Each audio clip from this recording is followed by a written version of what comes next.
안녕하세요. 신혼 2개월 차의 여자입니다. 연애를 합쳐 결혼 생활 평생에 걸쳐 둘이서 가장 행복하다고 하는 이 신혼에 이런 일로 서로 감정이 상해 있는 제 마음도 마음이 아닙니다. 너무 스트레스 받는 일인데 어디다가 말은 못하겠고 당사자나 마찬가지인 친정부모님께도 쉬쉬하고 있는 상황이네요. 남편과는 동갑내기 커플입니다. 연애하는 동안에는 남편이 이렇게 엄마 사랑하는 효자의 대들보인지는 하나도 몰랐어요. 눈치를 못 챈 제 잘못도 있겠죠. 그런데 정말 자기 입으로 어머니 모시고 살 생각 없다. 노후는 각자 도생하는 거 아니겠느냐. 자기 입으로 외치던 사람이니. 다른 사람도 아니고 3년을 연애하고 결혼까지 하게 된 내 남편이 그럴 거라고는 생각하지 못했습니다. 남편이 어머니에 대한 존경심을 표현한 적은 딱 한 번 있어요. 결혼 이야기가 오가기 시작할 때쯤에 자기가 모아놓은 돈이라고 자기 통장 잔고를 보여준 적이 있는데 사실 남편 나이 정도의 연봉이면 보통 그 정도는 모았겠구나 하는 액수입니다. 정확히는 그 정도 모았겠다 하는 금액보다는 조금 더 가지고 있기는 했어요. 그런데 그 돈을 모아낸 부분에 대해 자부심이 상당하더라고요. 그게 다 자기 엄마 덕이라고 하는 겁니다. 헛돈 안 써도 되게 회사 점심 도시락도 다 싸주시고 했다고. 그 말을 들었을 때 어머님이 대단하시다는 생각밖에 안 들었어요. 남편이 본가 근처에서 자취를 하기는 했지만 그래도 차로 15분은 가야 하는 거리였는데 아침마다 그 거리를 오가면서 남편 점심 도시락을 챙겨주셨다는 거니까요. 솔직하게 속으로 어머님이 대단하다는 느낌도 있었는데 그럴 거면 본가 근처에서 자취하는 것부터 그만하지 그랬냐고 하는 생각이 들었습니다. 모르긴 몰라도 점심값 아끼고 월세로 낼 돈까지 아꼈으면 진짜 큰 돈을 모았을 텐데 싶었거든요. 시댁에 집이 좁은 것도 아니고 자기가 쓰던 방의 책상이며 침대까지 버젓이 그대로 있는데 교통이 딱히 좋은 것도 아닌데 자취를 할 이유가 전혀 없어 보였었거든요. 저 또한 결혼하겠다고 모으던 건 아니지만 대학 졸업 후 직장 생활 하다 보니 모여있는 돈이 상당히 많았고 액수 또한 남편하고 비슷했어요. 제가 취직 실패하면서 2년 정도를 직장 없이 취직 준비만 하던 때가 있는데 남편이 군대 다녀온 기간하고 치면 취직 시기는 서로 비슷했기에 모아놓은 돈도 비슷했습니다. 돌려 말하자면 사실 남편이 그만큼 돈을 모아놓았다고 해도 큰 액수인 건 변함없는 사실이지만 어디 자랑할 만큼 엄청 큰 돈을 모아놓은 건 아니었던 거예요. 자기가 돈을 모으는데 어머님 공이 컸다고 말을 하고 싶었나 보다 하고 말았지. 그 말이 곧 어머님의 노후까지 자기가 책임지겠다고 하려던 말이라고는 생각도 못했습니다. 아무튼 당시 남자친구였던 남편이 모아놓은 돈도 적당하고 저나 남편이나 동갑내기이지만 홍기가 찼다면 충분히 찬 나이였기 때문에 결혼 이야기가 나오고 나서 양가 혼담이 오고 가게 되었습니다. 미리 준비해 놓은 게 돈 말고는 따로 없다 보니 급하게 결혼할 필요는 없다고 생각했고 천천히 하나하나씩 준비하면서 결혼하려고 했습니다. 그렇게 결혼 준비를 하고 있는지 한참일 때 시댁에서 안 좋은 일이 하나 생겼어요. 시아버지께서 폐암말기 진단을 받으신 거예요. 평소에도 매일같이 등산을 즐기고 운동하는 거 좋아하시던 건강한 분이셨다는데 아무튼 그로 인해서 시댁 쪽에서 결혼에 박차를 가하기 시작했지요. 급박한 상황에 저도 정신이 없었습니다. 그래도 주거의 문제이기 때문에 좀 더 생각을 했어야 하는데 그때는 저도 경황이 없어서 저희가 살게 될 신혼집이 시댁에서 그렇게 가까운 곳이라고는 상상도 못했습니다. 엄밀히 말하면 가깝지는 않죠. 차로 20분이나 걸리는 거리에 있으니 말이죠. 그런데 시어머니께서 남편 점심 도시락 싸준다고 매일같이 15분 거리를 오고 가셨다는 사실을 그때는 기억도 못하고 있었습니다. 빠르게 준비한다고 준비를 했지만 시아버지께서는 저희를 기다려주지 못하시고 하루하루 약해지시다가 결국 아들 장가가는 모습 보지 못하고 눈을 감으셨습니다. 어머님은 평소에 그렇게 느긋한 사람이 뭐가 급해서 아들 장가가는 것도 안 보고 가냐며 오열하시다가 잠깐 정신을 잃으실 정도로 장례식장 분위기가 너무 슬펐던 게 기억이 나네요. 장례식 참석 후에 자연스레 시댁에 왕래가 잦아졌습니다. 그런데 시어머니께서 예전하고는 다르게 저를 너무 어려워하시는 것 같다는 느낌을 받을 정도로 저자세로 나오셨어요. 당신이 평생 전업주부로 살아오셨다고. 이제 아버님이 안 계시니 홀시어머니 부담되지 않느냐고 하면서 말입니다. 부담이 안 된다면 거짓말이겠지만 저는 괜찮다고 생각했어요. 반대의 입장에서 돌아가신 게 시아버지가 아니라 친정아버지였다고 생각해보니 정리가 빠르더라고요. 친정부모님도 영원히 제 곁에 계시는 게 아니고 언젠가 떠나실 때가 찾아올 거라 생각하니 부담이 된다고 해도 당연히 해야 할 일이라 생각했습니다. 그런데 그걸 떠나서 문제가 하나 생겼어요. 신혼집은 이미 아버님이 돌아가시기 전에 전부 다 알아봤고 계약도 다 끝나버린 상태고 끝전 치를 날만 기다리고 있었습니다. 그리고 그날이 임박해오는데 아무래도 아버지 장례 치르고 며칠 지나지 않은 상태라서 경황이 없는 건지 남편이 돈 이야기를 꺼내지 않고 있었어요. 제가 몇 번 날짜를 리마인드 시켜주면서 그때까지는 돈이 꼭 필요하다고 말을 해줬는데 남편은 알았다고 중얼중얼 대답을 하고 정작 돈을 보내주지는 않고 있었습니다. 신혼집 반반하기로 한 건데 계약일이 다가오니까 저도 아주 미치겠더라고요. 말 못할 고민을 하고 있는 와중에 친정어머니께서 무슨 고민이 있냐고 물어보셨어요. 자초지종을 설명하니 친정어머니께서도 충분히 그럴 수도 있다고 하면서 남편 쪽 상황을 이해해 주시려 노력했습니다. 때마침 친정부모님께서 목돈을 가지고 계셨어요. 둘째인 저까지 결혼해서 나가게 되면서 서울에 40평대 아파트가 뭐가 필요하겠냐면서 공기 좋고 한적한 곳에 새로운 거처를 마련하시고 살고 계시던 집을 처분하셨거든요. 남은 돈으로 상가 건물을 매입하셔야 하나 아니면 어디 부동산에 투자를 하셔야 하나 고민하고 계시던 찰나라서 그 돈을 그대로 가지고 계셨기에 괜히 남편네 심란할 텐데 돈 필요하다고 물어보지 말고 일단 그 돈으로 집부터 매매해 놓으라 하셨습니다. 차라리 친정부모님께서 그 돈을 해주시려고 한다고 말하고 남편을 압박해 돈을 빨리 받으려던 생각이었어요. 그런데 친정부모님이 당장 쓸 곳이 있는 돈도 아니고 다른 것도 아니고 부친상인데 지금 남편도 그렇고 시어머니 또한 정신이 아닐 거라며 그냥 두라고 하셨습니다. 친정에서 도와준 덕분에 별 탈 없이 해결되기는 했어요. 그때까지만 해도 남편이 마음 추스르거든 제때 제가 따로 말하지 않아도 알아서 잘 하겠거니 생각했습니다. 그런데 그렇게 정신을 차리고 보니 집값은 해결도 짓지 못하고 저는 아버지 손잡고 신부 입장을 하고 있었고 결혼식을 올리게 되었네요.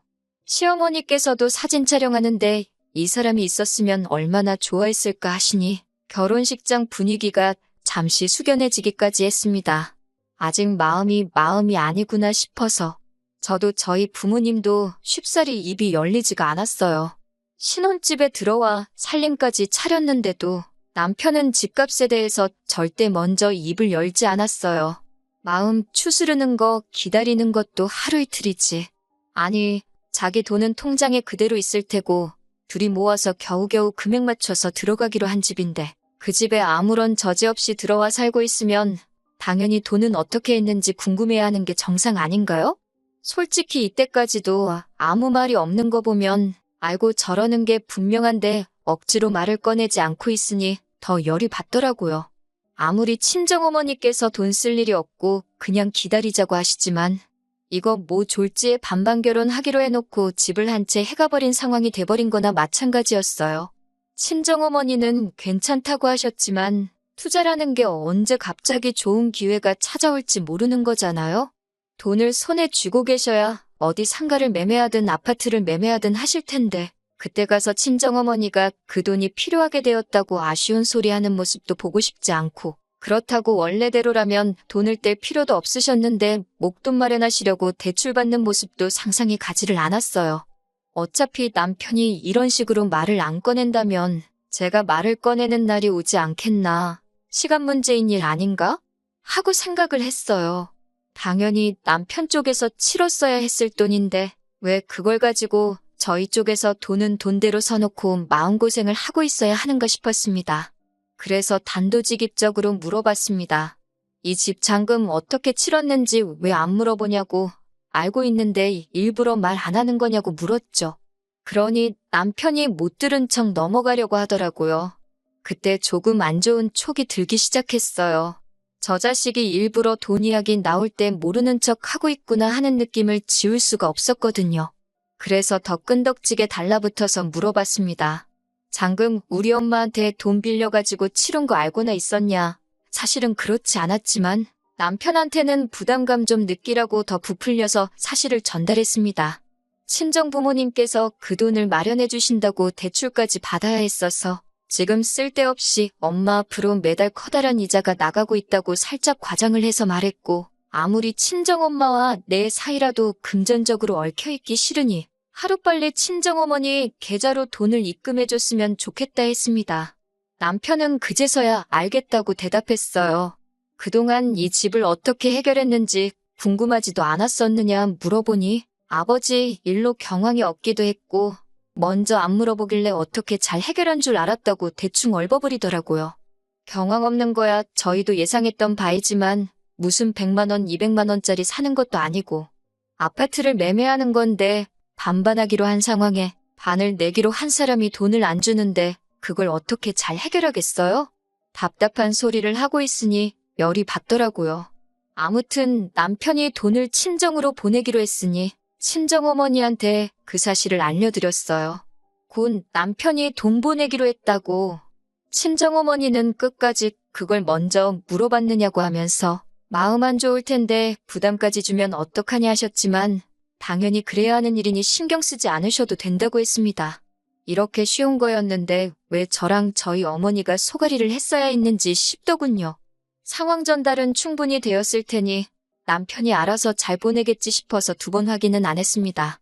그렇게 해결됐거니 싶어 있고 지내고 있었어요. 그리고 몇 주 지나지 않아서 제가 다니고 있는 회사에서 외부 업무가 있어서 일을 나갔는데 마침 그쪽이 친정부모님이 새로 이사하신 집 근처라서 오랜만에 친정부모님과 셋이 저녁 식사나 같이 하고 들어가야겠다 하는 생각에 업무가 끝나고 집으로 돌아가지 않고 친정으로 향했습니다. 새로 이사한 동네가 마음에 드셨는지 2분께서 날마다 여기저기 다니면서 벌써 동네 맛집도 파악을 하셨더라고요. 좋은 데가 있다며 저를 데리고 가셨어요. 평생 서울 생활만 하시다가 적응 못 하실 줄 알았는데 2분이서 아침 저녁으로 운동도 다니시고 동네 맛집 투어도 하시는 걸 보니 잘 지내시는 것 같아 안심이 되었습니다. 식사를 한참 하고 있는데 그제서야 문득 생각이 나더라고요. 그래서 돈은 잘 받으셨냐고 지나가듯이 친정어머니께 물어봤어요. 남편이 당연히 보냈겠거니 생각했고 그걸 받으셨냐 캐내려는 생각은 없었는데 친정어머니께서 거짓말을 원래도 잘 못하시거든요.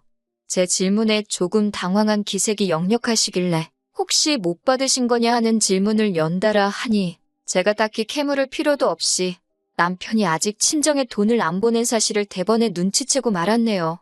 이 자식을 확 그냥 하고 회사 일이고 뭐고 당장 돈 들고 집으로 튀어오라고 전화하려고 했는데 어머니가 뜯어말리는 통에 그러지는 못했네요. 남편 퇴근 시간 맞춰서 부랴부랴 집에 들어가 일 마치고 돌아온 남편한테 나한테 뭐 할 말 없냐고 물어보는데 눈치를 하나도 못 챈 척 하면서 뭐가 있지? 하고 아무것도 모르겠다는 듯이 말하는데 너무 화가 났어요. 친정에 보내야 하는 돈을 왜 안 보내냐고 물었더니 그제서야 이실직고를 합니다. 왜 그랬냐 물어보니 막상 자기가 취직 후부터 평생 모아온 돈인데 그 돈을 주려니까 아까웠다고 하네요. 저 혼자 살 집을 매매한 것도 아니고 결혼 후에 같이 살 집인데 그게 어떻게 아깝다는 생각을 하느냐. 네 돈이 아쉬운데 내 돈은 안 아쉽겠느냐 했더니 그냥 이렇게 살면 안 되느냐는 겁니다. 제 귀가 잘못된 줄 알았어요. 남편이 그 돈을 못 주겠다고 하는 이유가 지금 생각을 해도 어이가 없네요. 시아버지께서 살아계셨다면 상관이 없지만 시어머니 혼자 평생을 전업주부로 살아오셨는데 어떻게 먹고 살겠냐고. 그 돈을 어머님 노후자금으로 드리면 안 되겠냐고 하는 겁니다. 결혼 전에 부모님 노후는 각자 도생하는 거라더니 이제 와서 왜 말을 바꾸냐고 따졌어요. 결혼 이야기 오고 갈 때 시부모님 노후 준비도 다 되어 있는 걸로 알고 있어요. 노후 준비까지 다 된 판국에 왜 반반씩 결혼하기로 한 돈을 시어머니께 드려야 하냐 물으니 우리 엄마 생각하면 불쌍해서 눈물이 날 지경이랍니다.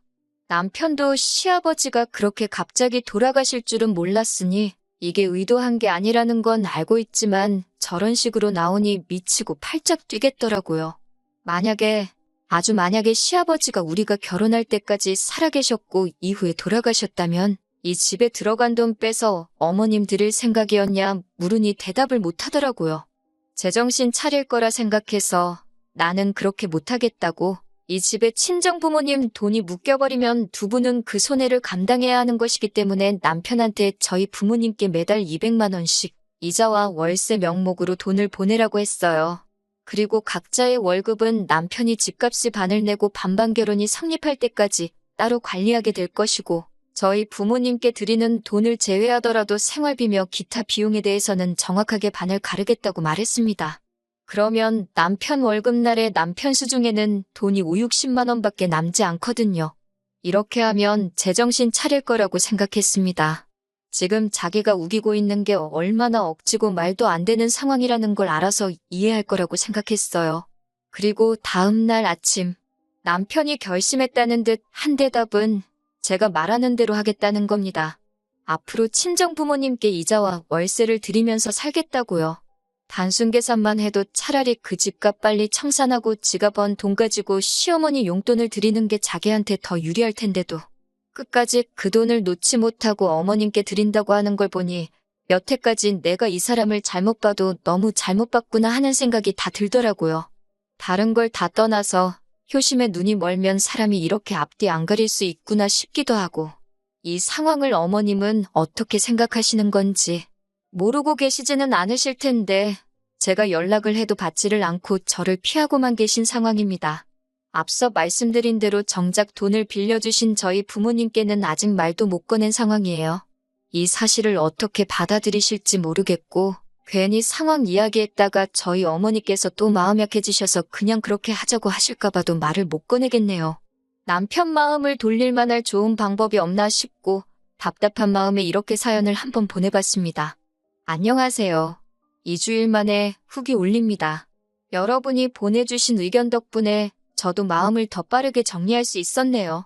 사실 의견을 들어볼 문제도 아니었던 것 같습니다. 지난 2주 동안 일어난 사건을 들으시면 제가 무슨 말 하는지 딱 아실 거예요. 어머님하고 도무지 연락이 닿지를 않아서 답답한 마음에 제가 찾아갔습니다. 고집불통인 남편 설득하는 것보다 어머님 설득하는 게 더 빠를 것 같아서요. 아무리 연락을 해도 받지를 않으시길래 제가 참다 못해 그날 퇴근하면 시댁으로 찾아가겠다고 통보하듯이 문자 하나 남겨놓았습니다.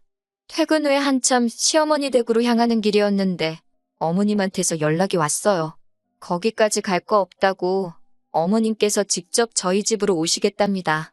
문 열고 들어가니 집에 이미 남편이 도착해 있었어요. 평소에는 퇴근이 저보다 늦는 사람인데 제가 시어머니 댁에 쳐들어간다는 연락을 받고 허겁지겁 집으로 왔는가 싶었습니다. 그런데 뭔가 위화감이 들어서 집을 살펴보니 집이 싹 정리가 되어 있더라고요. 남편하고 그렇게 다툰 일주일 동안 스트레스 받아서 집안일이고 뭐고 손도 대지 않았고 집안 꼴이 말이 아니었거든요. 문 열고 들어가 보니 안방까지 싹 다 정리가 되어 있었어요. 심지어 서랍장 구석구석까지 전부 다 말이에요. 시어머니께서 아침 일찍 오셔서 정리를 하셨다 합니다. 그러더니 남편이 하는 말이 아주 가관이었어요. 어머님께서 이제 우리 집 집안일을 해주실 거라고요.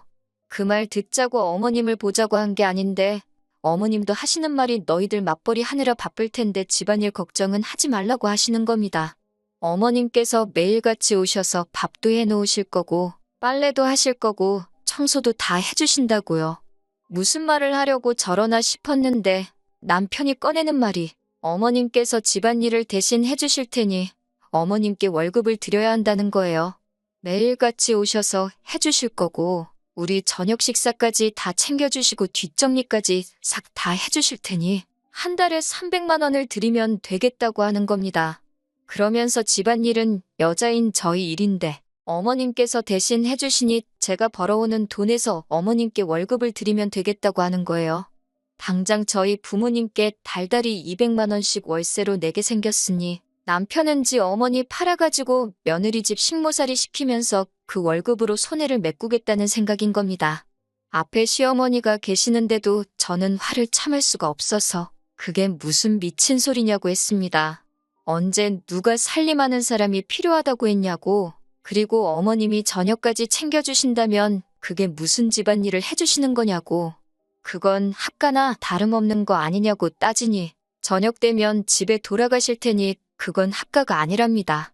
어머님도 옆에서 남편 거들어준다고 하시는 말이 혼자니까 집에서 외롭고 적적하시다면서 귀찮은 집안 살림 다 해주니 저한테도 좋고 당신도 어차피 혼자서 외로우실 거 저녁 되면 아들내외랑 같이 시간 보내니 어머님한테도 좋고 남편도 홀어머니 걱정 안 해도 되고 효도까지 할 수 있으니 이게 일석삼조나 마찬가지 아니겠냐고 하시네요. 아버님 그렇게 허무하게 돌아가신 거 안타까운 일이기는 하지만 결혼도 내 돈으로 하고 집도 내 돈으로 하고 거기에 시어머니 효도까지 내 돈으로 하라는 말이잖아요? 그런 도둑놈 심보가 세상에 또 어디 있겠어요? 더 말할 것도 없겠어서 짐 싸들고 친정으로 가버려야겠다 생각했는데 이 집이 내 거고 이 사람들 돈 한 푼 들어간 게 없는데 내 집에서 왜 내가 짐 싸들고 나가야 하나 싶더라고요. 그래서 당장 남편하고 어머님하고 내쫓아버렸습니다. 이런 저의 반응을 당연히 예상했어야 했던 거 아닌가요? 그런데 예상도 못했다는 듯 엄청 당황하더라고요. 돌아가신 아버님 팔아가지고 강도짓 할 생각은 꿈도 꾸지 말랬더니 저보고 말이 심하다고 둘이 입을 맞춰서 저를 탓하는데 두 사람은 솔직히 제가 말만 심하게 한 걸 다행으로 생각해야 할 거예요. 말로 끝나서 천만다행인 거 아니겠냐 하니 그제서야 분위기가 심상치 않은 걸 느꼈는지 순순히 나가더라고요. 결과적으로는 이혼하기로 했습니다.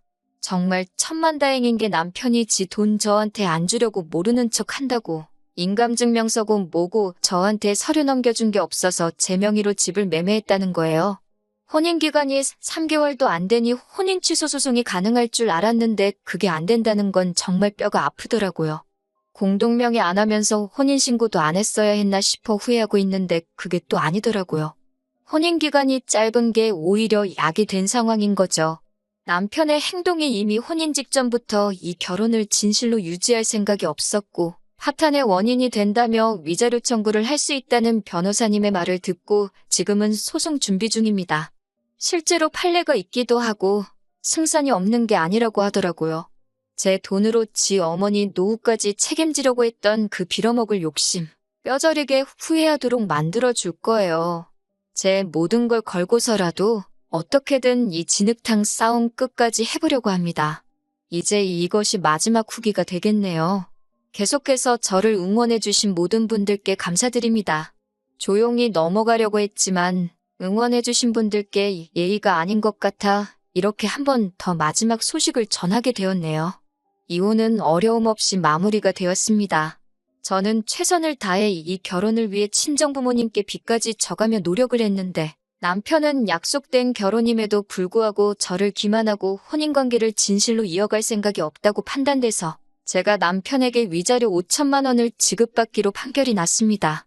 그중에 2천만 원은 시어머니한테서 받게 되었고요. 남편이 결혼하려고 모아놓은 돈에 비하면 반 정도밖에 안 되는 금액이지만 반대로 생각해보면 남편이 여태까지 고생하며 모아온 삶의 반을 제가 가져가는 거나 마찬가지라고 생각하니 충분히 위안이 되고 만족스러운 결과라고 생각합니다. 어머니가 그렇게 걱정되는데 남편도 그깟 돈이 중요하겠나요? 이젠 배우자까지 속여가며 어머님 노후까지 책임져드리고 싶은 그 소원을 이뤘는데 남편 입장에선 그 돈이면 굉장히 싸게 먹힌 걸 테죠. 제가 도와준 거나 마찬가지잖아요? 평생 저한테 고마워하고 어디 다른 사람 만나서 고생시킬 생각 하지 말고 사랑하는 어머니와 남은 평생 잘 먹고 잘 살았으면 좋겠어요. 잘 못 먹고 잘 못 살아도 이젠 남남인 제가 신경 쓸 필요도 없는 일이지만요. 여러분의 응원이 없었다면 절대 이렇게 되지 않았을 겁니다. 다시 한번 감사드리고 저도 행복한 제 인생 찾아 잘 살아보도록 하겠습니다.